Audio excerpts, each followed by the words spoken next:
You know, when the seasons change, there's a reset for most of us. And fall's a big one. You have back to school, busier routines, and shorter days. And finding time to cook can be tough. That's why I love Factor. Their chef-prepared, dietitian-approved meals make it easy to stay on track and enjoy something comforting and delicious, no matter how hectic the season gets. My wife and I have been eating Factor for years, and every meal we've ever had has been unbelievably delicious. You can choose from a wide selection of weekly meal options, including premium seafood choices like salmon and shrimp, at no extra cost. From more choices to better nutrition, that's why 97% of customers say that Factor helped them live a healthier life. Feel the difference no matter your routine. Eat smart at factormeals.com/TCAT50off and use TCAT50off to get 50% off your first box. Plus, free breakfast for 1 year. That's code TCATT50off at factormeals.com for 50% off your first box, plus free breakfast for 1 year. Get delicious, ready-to-eat meals delivered with Factor. Offer only valid for new Factor customers with code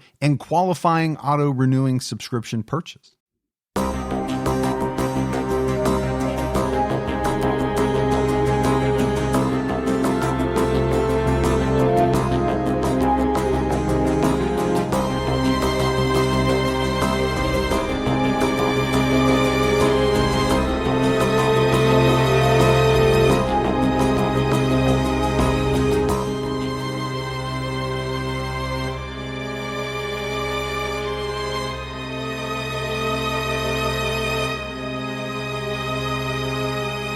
Hello, everyone, and welcome to episode 460 of the True Crime All the Time podcast. I'm Mike Ferguson, and with me, as always, is my partner in true crime, Mike Gibson. Gibby, how are you? Hey, I'm doing good. How about you? I'm doing great. That's awesome. Except you and I are both battling bad backs. We are. Like a couple of old men that we are, actually. I mean, I know you had trouble getting your walker with the tennis balls down the stairs to the studio, but no, we are battling, some less than perfect backs right now. That is some image that you just put in a lot of people's heads right now. Yeah. Let's go ahead and give our Patreon shout outs. We had Lexi B jump out to our highest level. What's going on, Lexi? Annalise Laranega. Hey, Laranega. Book Lady. What's up, Book Lady? Sarah Compton. Hey, Sarah. Steph Myrick. Well, thanks, Steph. Crystal Malhouse. Well, what's going on, Crystal? Thomas Watson. There's Thomas. Sarah Janowitz. Janowitz in the house. Paul Armstrong. Remember the Armstrong, Stretch Armstrong? Oh, I used to love Stretch Armstrong. Yeah. But I had a habit of cutting them open to see what was on the inside. You wanted to see whatever that stuff was. Yeah. Yeah. What are you going to do? Yeah, exactly. And last but not least, we had Debbie Brown Gatos. What's going on, Gatos? And then if we go back into the vault, this week we selected Robert Blitz. Hut. Go. That's your football knowledge right there. Speaking of Stretch Armstrong, I was thinking about like my favorite toys as a kid. Yeah. I think my absolute favorite was I had this Evil Knievel motorcycle that you wound up and he like took off and jumped over this ramp. Do you remember that one? I do, yeah. I also had a lot of the $6 Million Man stuff. Did you? I remember that. Yeah. The Bionic Man or whatever. Yeah, Bionic Man. Yeah. Steve Austin. Yeah. How about that? Yeah. And then his girlfriend came into the picture later, Jamie, the Bionic woman. She had her own show, right? Yeah, she did. Yeah. Yeah. I didn't know they were boyfriend, girlfriend, but hey, I was younger than you. I mean, so I didn't pick up on all the cues. When you both have bionic parts, Well, yeah, I don't need to know all those details, but so we have an episode out right now on True Crime All the Time Unsolved where we're talking about 16-year-old Judy Rawlings, who was reported missing from her family's home in 2001. 2 weeks later, her body was found in the woods. And, this is one of those unsolved cases, Gibbs, where police have identified or come out and said, so-and-so is a suspect. Right. But the person has not been charged, has not gone to trial. And those, for me, are always very interesting cases because, they're closer to a solved case, but technically, obviously, they're not solved. And you're like, what do we got to do here to push it to the finish line? Yeah, exactly. Yeah. I mean, what are you going to do? We will find out, and you will too if you listen to that episode. That's right. All right, buddy. Are you ready to get into this episode of True Crime All the Time? I am. We're talking about William Walker. William Walker was a Cleveland, Ohio firefighter who was fatally shot in his driveway one night in November 2013. Over a year later, a Crime Stoppers tip led police to look into those closest to William as suspects.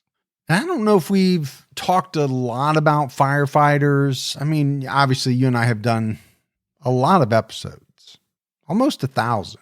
Yeah. If you think about True Crime All the Time and Unsolved combined, people from all different walks of life with a lot of different types of occupations. To me, firefighter, it's one of those that, a lot of kids, they dream of being when they're younger. Sure.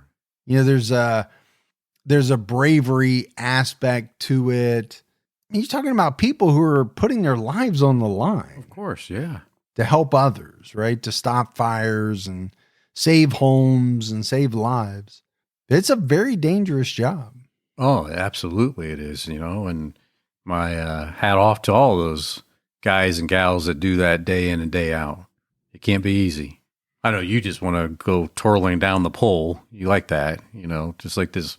Why you have a stripper pole in here? Mm-hmm. I don't know. Well, I figure if you ever need to practice, if Rex needs to practice, I got it here for you.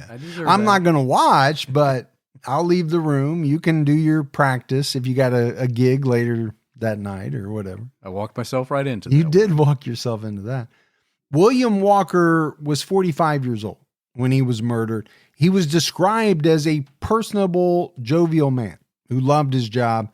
Not only did he enjoy firefighting, he also enjoyed teaching classes at the Fire Training Academy.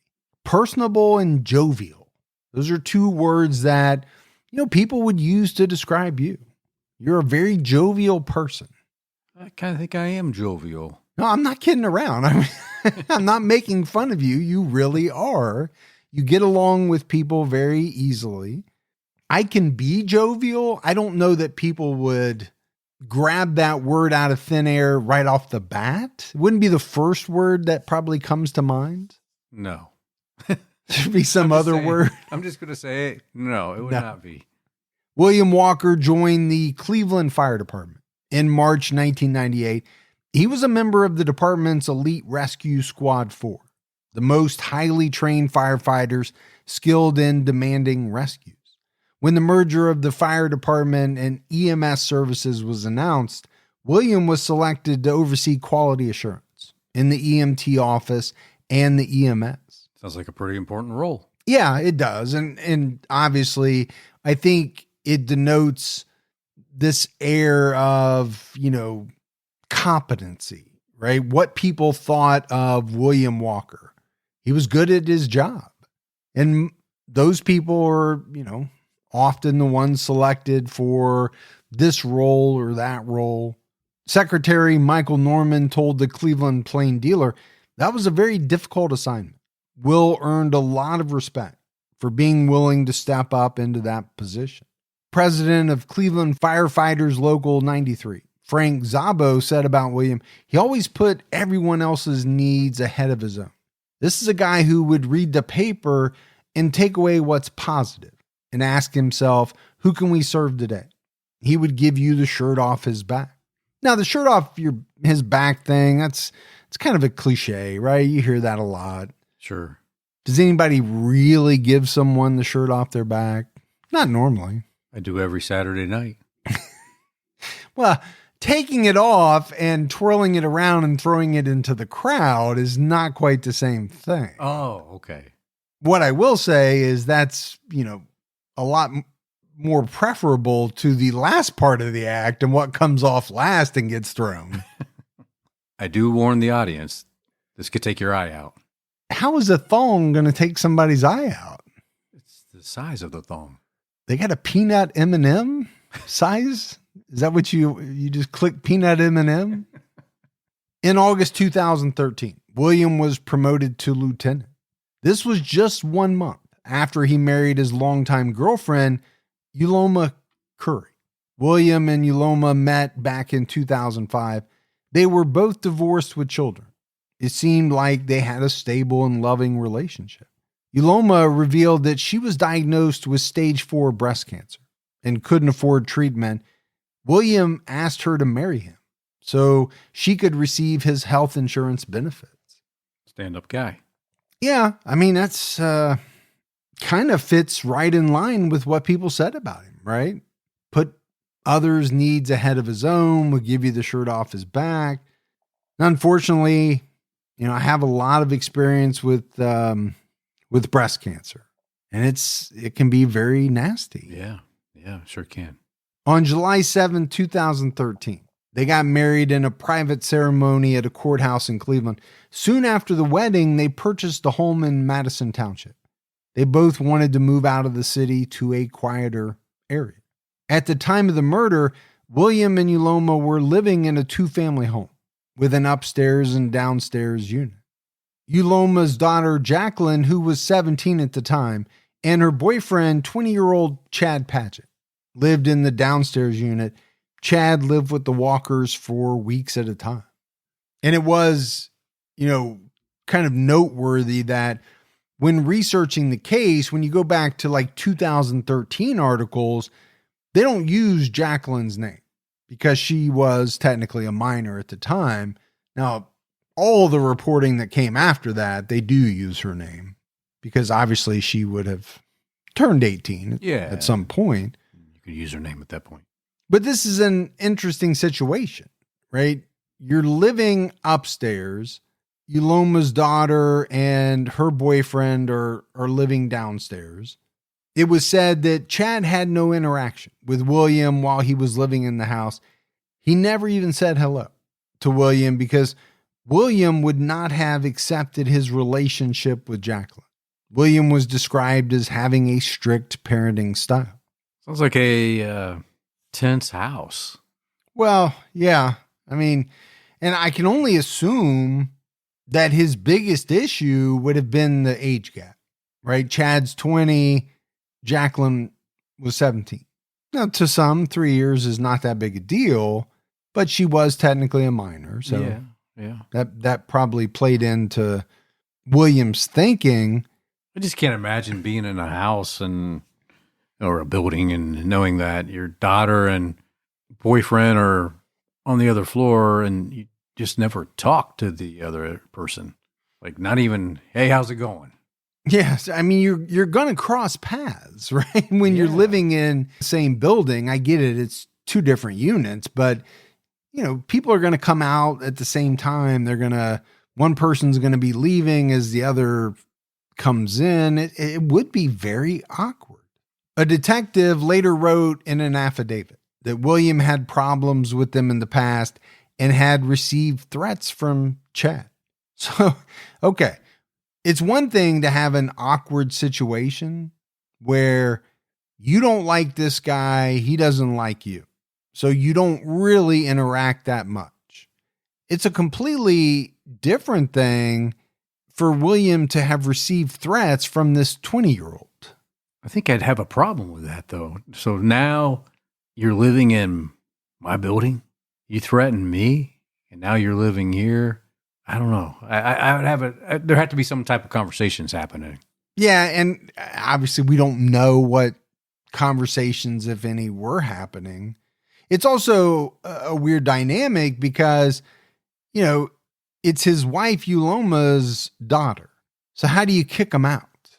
Yeah, I get it. You probably can't do that, but you have to find some way to coexist. But maybe that's why they chose not to talk to each other.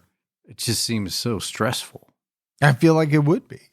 On the night of November 3rd, 2013, Uloma, William, Uloma's son Macklin, and his girlfriend were home packing up in preparation for the move to Madison Township. After 8 p.m., Uloma sent William out to get them some fast food. He returned home around 8:30. As he was heading to the front door, he was shot 4 times in the chest. Uloma was the one who called 911. She was inside when the shooting occurred. She claimed she looked up and saw a man at the end of the driveway, but could only see his silhouette. She heard William screaming and found him in the driveway. And I mean, this is just a nightmare situation, right? For anyone to have their significant other, wife, husband, shot outside the home. But not once, 4 times. 4 times. And there's no way you're not going to hear those shots. I'm assuming somebody's not using a suppressor. It's probably going to be pretty loud. Now, she claims that she looked out, saw a man, but could really only see his silhouette. William was responsive when paramedics first arrived, but his condition worsened during the ride to the hospital. For a time, it appeared he was stabilizing. He was taken to the ER for surgery, but his condition deteriorated rapidly. William died at 11:42 p.m. that night. And I get it, people do survive shootings, but I mean, take 4 shots to the chest. It's going to be pretty rough. It is. Police found 9mm shell casings at the scene and submitted them for DNA testing. William's co-workers at the fire department were deeply saddened by his death. Hundreds of people attended a candlelight vigil in his honor, but Uloma did not. And I think, you could look at that a couple of different ways. Some people are going to say, oh my gosh, how could she not be there? All these people are out in support of her husband and she doesn't show up. But then, I think the flip side of that is people could be grieving so much that they can't get out of bed. They don't want to be around anybody. Yeah, they can't go out to the public right now. Yeah, so I don't know. People are going to make of that what they will, and I'm sure a lot of people did in the moment. Cleveland detectives initially followed leads provided by Uloma that neighborhood drug dealers might have killed William to stop him from complaining about them. But this didn't lead to any arrests. Sound plausible? Yeah. I mean, it could happen. Sure. I mean, I think if you're living in an area where, there's drugs being sold and you don't like that, and somebody knows that you're complaining or calling the police, all right, you could be targeted for that. Yeah. Very easily. They might want to shut you up. Yeah, because you're endangering their livelihood, right? Their drug operation. Cold mornings, holiday plans. This is when I just want my wardrobe to be simple. Stuff that looks sharp, feels good, and things I'll actually wear. For me, that's Quince. And the bonus, Quince pieces make great gifts too. This season's lineup is simple but smart and easy with Quince. $50 Mongolian cashmere sweaters that feel like an everyday luxury, and wool coats that are equal parts stylish and durable. Their denim nails the fit and everyday comfort, all at a fraction of what you'd expect to pay. By partnering directly with ethical factories and top artisans, Quince cuts out the middleman to deliver premium quality at half the cost of other high-end brands. So you can give luxury quality pieces without the luxury price tag. My wife and I have been on an ordering binge from Quince. I love their joggers. My daughter just purchased some bedding. Everything has been amazing, and the quality is so much better than what you would expect for the price you pay. Give and get timeless holiday staples that last this season with Quince. Go to quince.com/TCAT for free shipping on your order and 365-day returns. Now available in Canada too. That's QUINCE.com/TCATT. Free shipping and 365-day returns. Quince.com/TCAT. Dealing with finances is always tough. I've had my share of headaches, whether it's overdraft fees, missed payments, or just wishing that I could put away more money into saving. Chime understands that every dollar counts. That's why when you set up direct deposit through Chime, you get access to fee-free features like free overdraft coverage, getting paid up to 2 days early with direct deposit, and more. Learn more at chime.com/crime. Chime is banking done right. Open a checking account with no monthly fees and no maintenance fees with qualifying direct deposits. You're eligible for free overdraft, up to $200 on debit card purchases and cash withdrawals. Not to mention access to over 47,000 fee-free ATMs. That's more than the top 3 national banks combined. If I had Chime when I was younger, I'd have had a lot less headaches with my finances. Work on your financial goals through Chime today. Open an account in 2 minutes at chime.com/crime. That's chime.com/crime. Chime feels like progress. Chime is a financial technology company, not a bank. Banking services and debit card provided by the Bancorp Bank N.A. or Stride Bank N.A. Members FDIC. Spot me eligibility requirements and overdraft limits apply. Timing depends on submission of payment file. Fees apply at out-of-network ATMs. Bank ranking and number of ATMs according to U.S. News and World Report 2023. Chime checking account required. Police opened up a tip line and received several calls about a man named Chad being involved. Investigators asked Uloma if she knew anyone named Chad, and she pointed to her daughter's boyfriend, Chad Paget. She said Chad was a good kid who got along with William, but William's coworkers at the fire department told a different story. They said William disliked Chad and thought he wasn't good enough for Jacqueline. He thought Chad was lazy. And I think if you're the police, if you're the investigators, this has to strike you as odd. Now, obviously, Uloma knows the relationship between William and Chad. She's painting it as good, but you have all these other people who are saying something completely different. So then you have to figure out, okay, who's telling the truth? Yeah, because somebody's not. Exactly. Now, you could have a situation where someone thinks they're telling the truth. They just have a kind of a messed up view of the relationship, but you wouldn't think Uloma would have a messed up view. She's right in the middle of it. And then when you talk about his coworkers, the assumption has to be that he's going in and day out. He's talking with all these people, right? Firefighters spend a lot of time with each other. They do, yeah. And so I'm sure they're not lying about it, which makes it seem as though he's in there kind of bad-mouthing this guy, Chad. He doesn't like him. Police talked to Jackie on November 17th. She claimed she and Chad were at his house the night of the murder watching football. She also claimed she didn't know Chad's last name, his phone number, or his address. This was obviously a red flag to investigators, and they felt as though she was protecting him. Yeah, it sounds like a bunch of BS for sure. You don't know his last name, really? But yet he stays over all the time. You've been dating for, some period of time. I mean, did you ever date a girl you didn't know her last name? Can we define the word date? You mean like movies and dinner? Yes. No. Investigators subpoenaed Chad's phone records, but it took until December 2014 to get them. Seems like a while. Yeah, I mean, it's, this is over a year after the murder occurred. Now, I get it. Sometimes the phone companies can put up a fight or whatever, but it doesn't seem like it should take that long to get them. It seemed like the investigation hit a wall.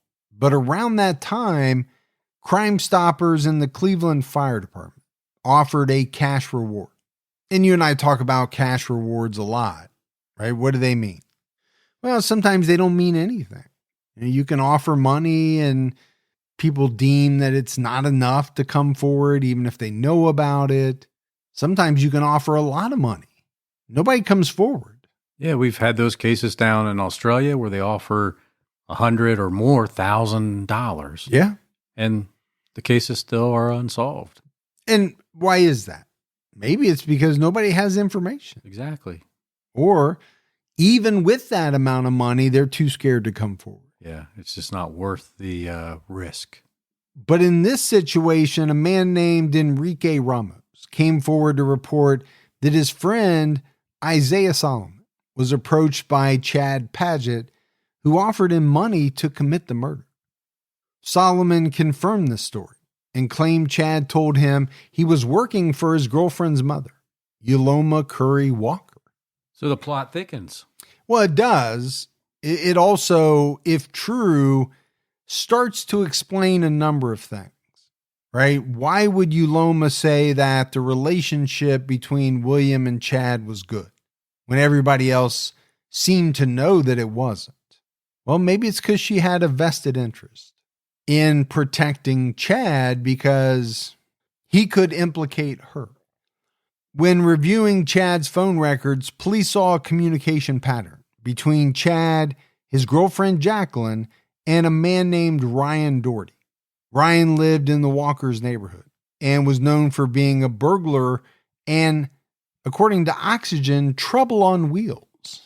Not a phrase that a lot of people use, I think, very often. Not. Maybe they used to. Back in the day. Back in the day. Chad's text specifically said he was trying to buy a ham or a hammer, which police believed was slang for a handgun. He obtained the same type of handgun used in the shooting. Phone records showed Chad was at his mother's house early on November 3rd, 2013, but he left home around 7 p.m. and traveled to Lamson Road, where the Walkers lived, and was there around the time of the shooting at 8:30 p.m. And almost immediately after the murder was committed, Chad sent out a text that said, "We have a body." Okay, not looking great for Chad right now. It's not. And we're in the digital era here, right? And I think cases that occur in the cell phone era, I'll call it, the time when people had cell phones and we leave such a digital footprint. It's always fascinating what police are able to glean from not only someone's text messages, because obviously those can tell a story, but the tracking of someone's movement. And I don't know what people are thinking. If you're setting out to do something bad, do you not think that your cell phone is at some point going to tell a story? I don't know how many people don't realize that.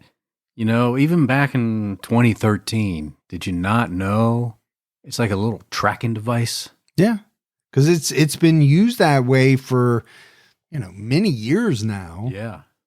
I feel like nowadays, every app that we have on our phone kind of tells where we are. Yeah. Police also subpoenaed Uloma's cell phone and financial records and learned she accumulated significant debt before the murder. She was brought in for another round of questioning and said that they hadn't been experiencing any financial problems. She also said she hadn't been to the doctor since her husband died, which detectives considered unusual because she claimed she had cancer. Well, that would be very strange. When you have cancer, you're doing follow-up visits, checkup visits, things like that. Why wouldn't she have seen the doctor? Yeah, it just doesn't seem to make sense. But there was no evidence that she actually had cancer. Investigators concluded she lied to possibly expedite a proposal. And there are a lot of low down, dirty things that people can do. Sure there is. Lying about the fact that they have cancer when they don't. It's on the top of the list. It's up there. William's teenage daughter, Melody, also disclosed to police that before Uloma revealed her diagnosis, her father told her he was still in love with his ex-wife, Rita Walker, who is Melody's mother. So maybe another reason why Uloma felt that she had to expedite things. She needs to be married, right? Yeah. If at some point down the road, she's going to get benefits, life insurance money from William's death. And then if she has any hint that William's thinking about leaving the relationship and going back to his ex-wife, she might have gotten desperate. Sure. And that would have been when she hatched the plan to tell everyone she had cancer. Detectives re-interviewed Chad Paget, took a DNA sample, and it matched the DNA from the shell casings found at the crime scene. All right, none of this is looking good for either Chad or Uloma. Investigators are way beyond like the red flag, scenario here. This is, we kind of got you. Yeah. On August 6, 2015, Chad was charged with aggravated murder. Prosecutors said Chad was part of an orchestrated hit on William Walker, as shown by his text messages seeking a gun. On September 14th of that year, Uloma Walker Curry, her daughter Jacqueline, Chad Pageant, and Chad's cousin Christopher Hine were indicted on charges including aggravated murder, conspiracy, and felonious assault. Uloma was accused of having the co-conspirators kill William so she could collect his life insurance in order to cover up financial fraud she committed in his name. Uloma wrote a confession letter the day she surrendered to police, claiming she had William killed because he was abusive. Initially, none of the co-conspirators implicated Uloma when speaking to detectives or grand juries, but after receiving favorable plea deals and reduced sentences, all of them testified that Uloma paid to have William killed. So I think, here we have two things that you and I talk about quite a bit, right? What does a defendant come up with to try to get out from underneath suspicion and actual charges? Well, here she's saying, yeah, I killed him, but it was because he was abusing me.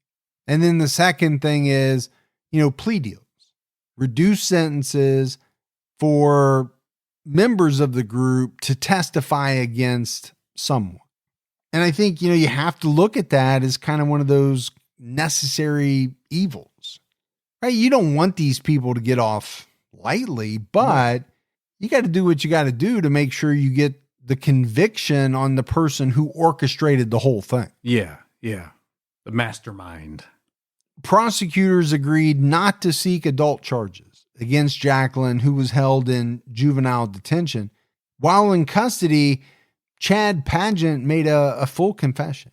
He said that Uloma approached him in October 2013 and asked him to find someone to kill William, claiming he was physically abusive. She said William had a life insurance policy worth $100,000, and she offered Chad a $10,000 payment. She gave him $1,000 up front and another $200 to buy a gun. All right, $200 is not a lot of money to buy a gun, but again, I guess you're not looking for the best of the best. You're just looking for something to do, I guess, the job. Yes, this one job, which seems cold, right, to call it that. But I'm not sure it's that far off the mark of how many of these people think of what they're doing. Yeah, I think they're that cold. It's like, okay, I'm doing my job. I'm doing a job.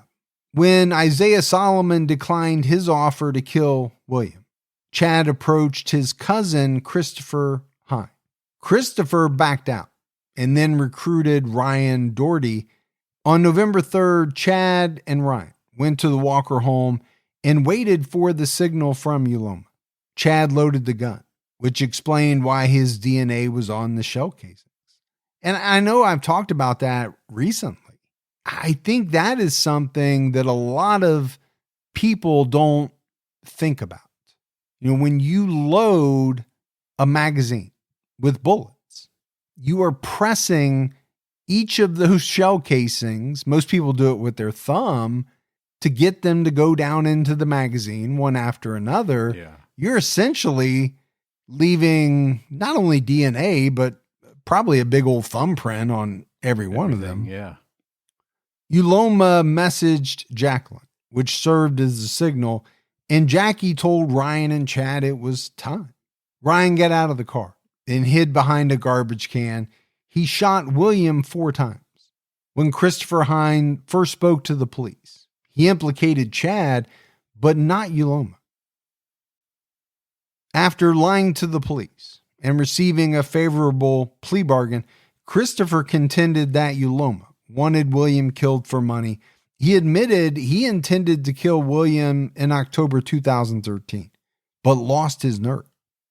He contacted Ryan Doherty and offered him money to kill William. Chad paid him and provided a gun he obtained through Christopher.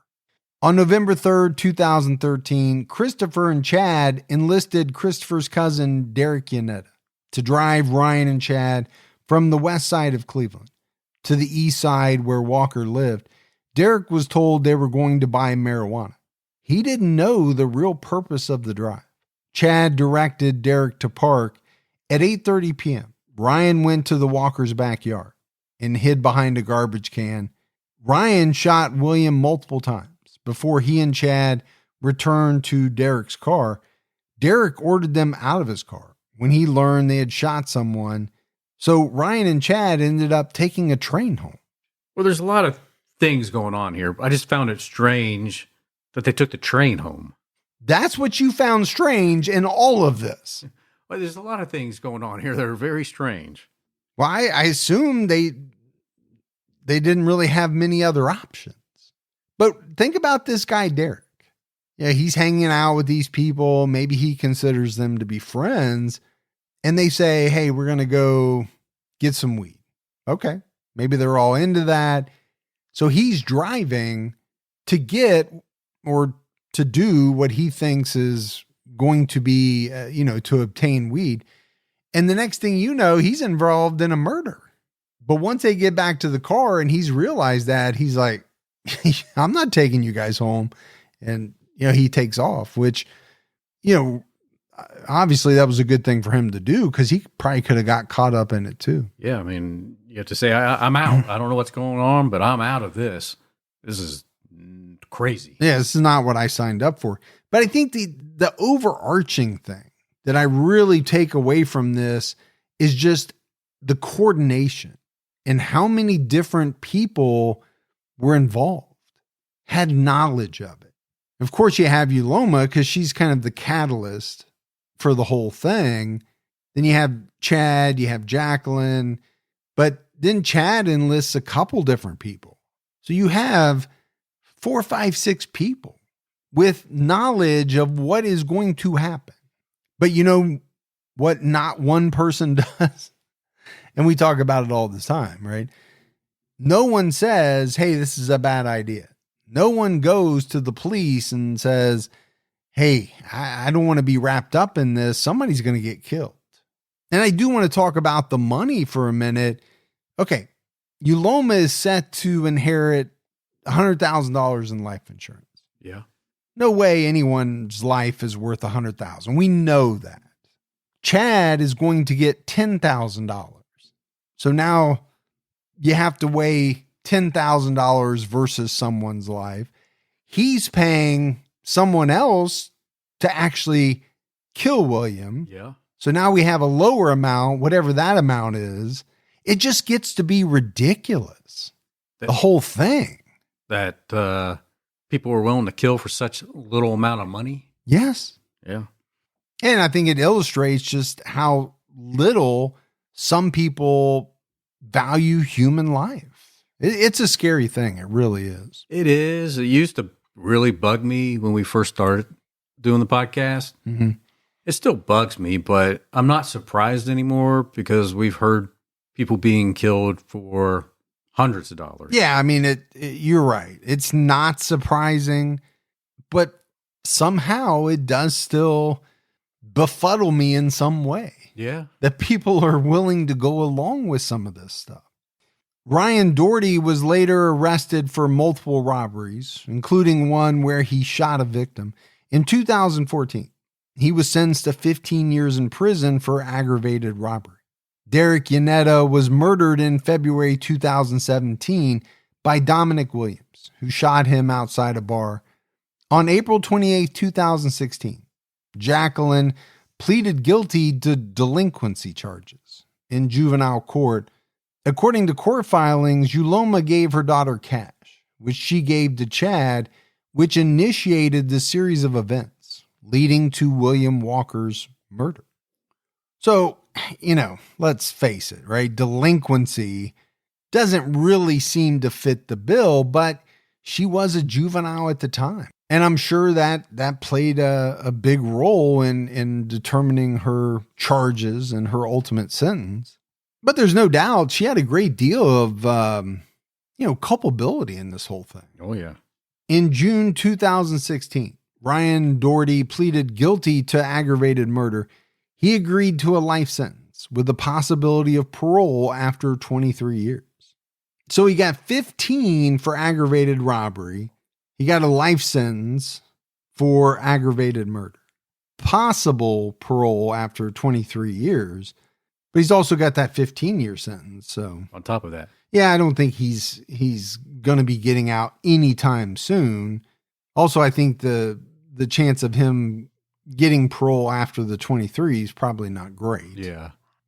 On November 14, 2016, Chad Paget pleaded guilty to involuntary manslaughter, conspiracy, aggravated robbery, and kidnapping. In exchange for his testimony at Uloma's trial, he agreed to serve 28 years in prison. On June 21st, 2017, Christopher Hine made a plea deal. In exchange for 18 years in prison, he pleaded guilty to involuntary manslaughter and conspiracy after giving a detailed confession. But if his testimony at trial didn't match what he told police, he would lose his plea deal and his confession would be used against him. That's a good thing to put in there. Yeah, I mean, obviously it is. But it's interesting, right, that he got 18 years. The agreement came hours after jury selection was set to begin. In his trial with Uloma, Uloma's attorneys chose to proceed to trial. During opening statements, the jury heard that Uloma gave away most of her belongings after the murder and moved to North Carolina to stay with a relative. Uloma left William's ashes in his car, which was abandoned in a parking lot and repossessed. So this is your husband, a man you are supposedly, right, in love with, who shot and killed. You're given his ashes and you care so much about him that you leave the ashes in his car and just leave the car. Yeah. A lot of love there, isn't it? I mean, it fits though, right? With everything that we know about her. Yeah, it does. Uloma was nearing financial ruin after accumulating tens of thousands of dollars in debt through credit cards and loans, some of which she had taken out in William's name. She asked her daughter and her daughter's boyfriend to find someone to kill William so she could collect insurance money and pay off her debt. However, William had not yet changed the beneficiary of his insurance policy from his ex-wife to Uloma. So in the end, Gibbs, she didn't get a single cent. Which is awesome. I hate to say it that way, but I'm glad she didn't get a cent. Well, she wouldn't have anyway because, police figured her out. But, does it go to the point of how little forethought there was in this whole thing? I mean, do you not even make sure that you are the actual beneficiary of the life insurance policy before you make the decision that you're going to have this guy killed? You would think it would be one of those important things to figure out. Is everything in line with how it needs to be for me to get my money?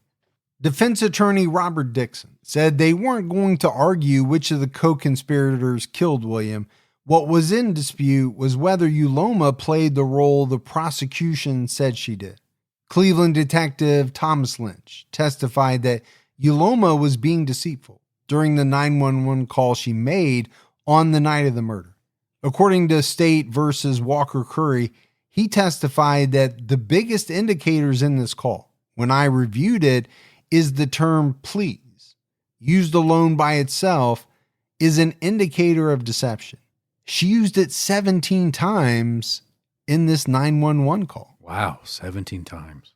Lynch testified that Uloma didn't answer direct questions from the dispatcher. For example, she said, "I don't know," when asked who shot her husband. Lynch testified that a common deceptive indicator, again, is when asked a question by a dispatcher, the caller starts talking to the person that is at the scene that they're calling for.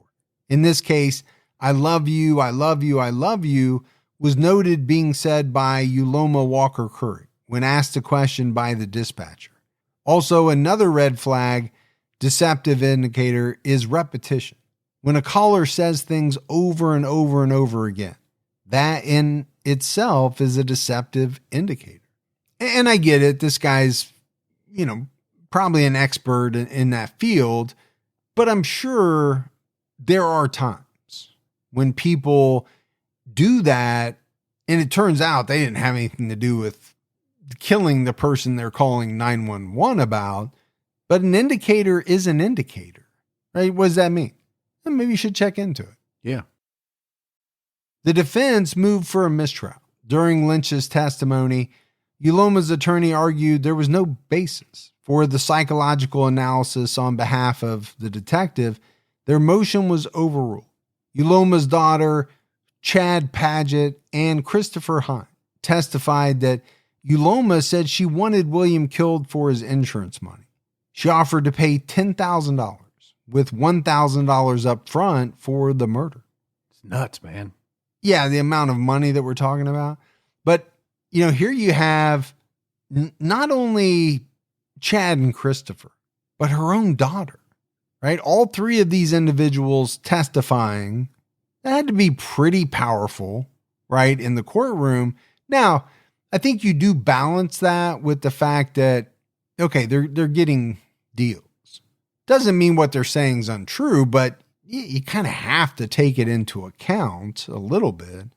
Chad testified that he bought a gun from Christopher Hine for this purpose. All three testified about the failed attempt to kill William in October 2013, which was arranged by Uloma. Chad was to be the shooter, but the plans fell through. On the night of the murder, Uloma called her daughter and told her it was time to come home. This was the signal that William had left to pick up food, and Chad should head to the house to wait for him and kill him. Ryan Doherty testified that he was contacted by Christopher Hine and Chad on November 3rd and asked if he wanted to make some money. Ryan said yes. Chad and another person picked him up and drove him to Walker's house. Ryan hid behind a garbage can and waited until William pulled into the driveway. He got out of his car and Ryan shot him as he approached the house. Ryan was supposed to get $1,000, but Chad only paid him $800. That's the other thing. You got somebody doing this for you. Are you really going to short them on the money you owe them? Thinking that seems dangerous, doesn't it? Yeah, it's like maybe he'll just turn you in or frame you for it, or maybe he'll just take you out of the picture and get all the money. But to me, this goes back to the short-sighted thinking on the part of all these people. You're going to shoot and kill somebody for $1,000? You're going to orchestrate the whole thing for $100,000? Yeah. You're going to be a big part of it for $10,000? I mean, I get it. This is a lot of money, and it's even more money to certain people than it is others, but you're still talking about a man's life. The state presented forensic evidence that 4 9mm casings were found in the driveway and 2 bullets were recovered from William's body. The bullets and casings were fired from a high-point gun, the same type of gun Christopher Hine sold to Chad Paget. As mentioned, Chad's DNA was found on the casings. And high point makes a lot of sense here because it is one of the least expensive guns out there. Yeah. It's not known to be anywhere close to, no, I shouldn't even say top of the line, it is the bottom of the barrel. Not that they don't work. It's not a well-respected brand. It's a very cheap brand. Yeah. So that's where that $200 went. Yeah. I'm surprised you can buy one for $200, but they are fairly inexpensive. They're budget friendly. Yeah, they are. Jacqueline testified that she was in the car with Uloma and Chad when her mother first brought up the plot. Uloma asked Chad to tell the shooter to pull William's pockets out to make it look like a robbery gone wrong. Uloma also said, "No one would believe I would hire a bunch of kids to kill someone when I know people that could." Well, you know who's going to believe it? The authorities, when there's a bunch of other people corroborating that story. Yeah. These so-called kids that she hired. Christopher Hine testified about feeling doubt over committing the murder, saying, as quoted by the plain dealer, "I'm going to kill a man. She didn't pay me no money, and I started thinking, I'm going to kill a man for nothing. He didn't do anything to me. He's a firefighter." And all of those are correct. and I'm sure, played a big part in this guy backing out. The problem is he was already a big part of it, right, at this point. Now, he even took it a step further and found somebody else to commit the murder. I don't know what would have happened if he would have just backed out at that point and gone to the authorities. But remember, he got 18 years. Yeah. And he didn't pull the trigger, but he did reach out to Ryan Doherty, who ultimately did. But he did help set some things up. Yeah, absolutely. And, he's paying the price, right? 18 years in prison. It's no joke, but also well-deserved. I was going to say, it's well-deserved. You can't get away with doing something like that. You got to pay the price. Cell phone records corroborated the co-conspirator's testimony. The state also presented evidence that Uloma cashed a $1,000 check and gave the money to Chad. This check was dated November 1st, 2013, and drawn from Williams' account. So she took money out of Williams' account to pay for his murder. That's messed up. Enrique Ramos testified that in November or December 2013, he was in his garage working on a car when his friend Isaiah Solomon began talking about how Chad and Christopher Hine attempted to recruit him to kill William Walker, but Solomon declined. Solomon said that Chad's girlfriend and his girlfriend's mom were involved. Ramos was so disgusted by this conversation that he recorded it and eventually reached out to the police. His recording was played for the jury. Finally, we have somebody in this whole saga that actually did the right thing. Yeah. The state introduced 2 letters Uloma wrote after the murder in the presence of her daughter and Macklin Hines Jr., who is her ex and the father of her children. Uloma's first letter said, in part, I, Uloma Curry Walker, hereby told Chad Pageant to kill William Walker. Her second letter was addressed to her son. She apologized and told him to be a good man. Okay, pretty hard to argue against those letters. That's some pretty compelling evidence. How are you going to argue that? Yeah, I think it would be really tough. In closing arguments, the defense pointed out discrepancies in witness testimony and suggested it was Jacqueline who made the plot. The defense pointed to a family trip to Ireland that the daughter wasn't allowed to go on as a possible motivation. She also accompanied Chad and Christopher on the failed murder attempt. Okay, I get that. They have to try to shift the blame somewhere else. But if you're weighing the two sides, Jacqueline wants William dead because, she's not allowed to go on this trip to Ireland, versus Uloma thinks she's going to collect $100,000 and has racked up massive amounts of debt in both her name and in William's name. To me, those motivations don't even compare. The defense didn't call a single witness who testified that William was abusive, as Uloma had claimed. On July 7th, 2017, Uloma Curry Walker was found guilty of aggravated murder, conspiracy, murder, and felonious assault. She was convicted on what would have been her 4-year wedding anniversary with William. On August 8th of that year, she was sentenced to life without parole for aggravated murder, with 11 years for conspiracy and 6 years for firearm specification. So, I think when you look at the sentences that everybody got, Uloma got the biggest sentence by far because she was the catalyst, or as you would say, the mastermind, right? She's the reason that any of this happened at all. If it wasn't for her, none of this would have happened. Right. And then you have Ryan, who actually pulled the trigger. He got life, but with the possibility of parole. And then, the sentences kind of go down from there, but everybody was held accountable. I think the person who got off the lightest was obviously Jacqueline. Yeah. She spent some time in juvenile detention, but it was nowhere near what everybody else received. Christopher Hines' expected parole eligibility date is scheduled for August 2033.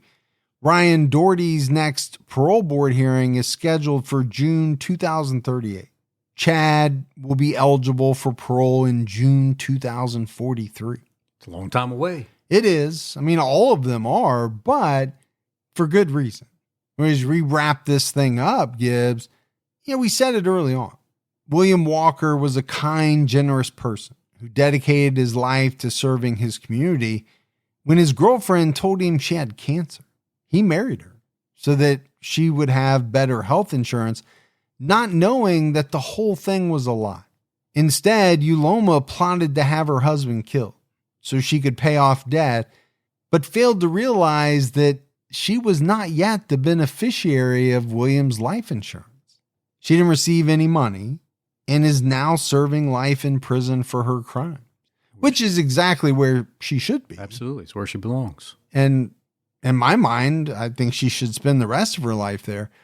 What she also did, though, is she messed up the lives of a bunch of other people. She really did. And I can't believe that these individuals were so stupid to, one, take somebody's life for such little amount of money, ruin their lives for such a little amount of money. I mean, think about it. You got one guy in prison probably for the rest of his life. Maybe he'll get parole. Maybe he won't. For $1,000? Of which he only got 800. Yeah. You took somebody's life and you're sitting in prison for the rest of your life. Was that really worth $800? No, I mean, it's unbelievable to me that when faced with, this kind of notion, people go along with it so easily. It's like they're not even using their brain. Like, are you really thinking this through? I'm doing something illegal that will put me in prison for the rest of my life, and I'm taking a good person's life for $1,000. It should automatically in your head click like, that's not a great deal. I should not be doing this. I shouldn't be doing it at all, but I definitely shouldn't be doing it for $1,000. I don't get it. Yeah, but it's part of the fascination. Oh, it is. How can these people sit around, talk about it, rationalize it, and then ultimately make the decision that this is what we're going to do? I mean, they could say, well, if you come from a place of where you're struggling and you don't have any money, and $1,000 is like $100,000 to me when I'm struggling. I still don't buy it. I don't know how you get to that thought process, and I'll never understand it. I really don't think I ever will. No. And if you did or could, I don't know what that would say about you. But that's it for our episode on William Walker. We got some voicemails. You want to check those out? Let's hear them. Hi, this is Carrie from North Dakota. I just wanted to call and say that I really enjoyed this week's podcast between True Crime All the Time and Unsolved. I saw somebody had posted in a local Facebook group that they were selling used 55-gallon drums. And my first thought literally was, they use those for bodies or something.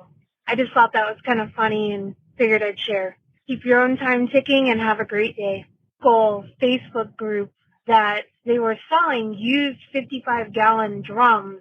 And my first thought literally was, they use those for bodies or something. I just thought that was kind of funny and figured I'd share. Keep your own time ticking and have a great day. They use those for bodies or something.